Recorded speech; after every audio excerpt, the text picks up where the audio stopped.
Welcome to the latest episode of the miniature painting series. In the upcoming tutorials, we will be painting figures from the character expansion of the Dark Souls board game. On today's video, we will cover the steps to paint the Pyromancer. I've decided to take more creative liberties with the character's colors so they can stand out more, but is still respecting the intentions of the original designs. For this project, you need the following colors. After priming the miniature, we will paint the base of the skin with Kislev flesh. For the next step, I use Zendri dust for the pants, and I mix some of it with Mornfang brown for the boot, bracers, belt and pouches. For the eyes, I use Ceramite white for the base and Abaddon black for the pupils. I mix Wild Rider red with Mornfang brown to make a ginger tone for the hair, and I water it down a bit and use some of it for the lips. For the base of the robe, I use Administratum Grey.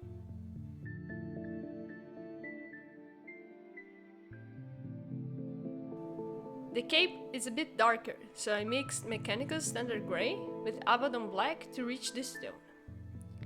I also used some pure Mechanicus Standard Grey to reinforce the folds of the cape. The old copper metal parts of the robe was done with Nihilate Oxide. For the wooden part of the shield, I painted the base with Hinox Hide and I dry brushed a bit of Golgfag Brown for some texture. The metal sides of the shield and axe was painted with Lead Belcher. I mixed Thousand Suns Blue with Ceramite White to paint the pelt. I also used Hinox Hide to paint the handle of the axe and the Pyromancer crown. After it dried, I dry brushed Ceramite White over the fur to bring some contrast. I shaded the fur coat with Drakenhof Nightshade, taking care not to go over the other parts of the model. Then I used Seraphim Sepia to shade the brown parts and the boots.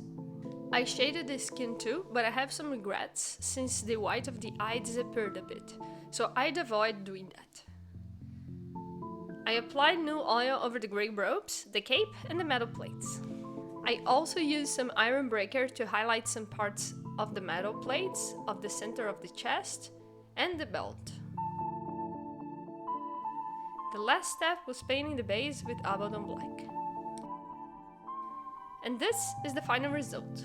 I hope you enjoyed this tutorial, and if you have any constructive feedback, questions or suggestions, don't hesitate to drop in the comment section below. If you still haven't done so, hit the bell button to get a notification when the next episode is up. See you next time!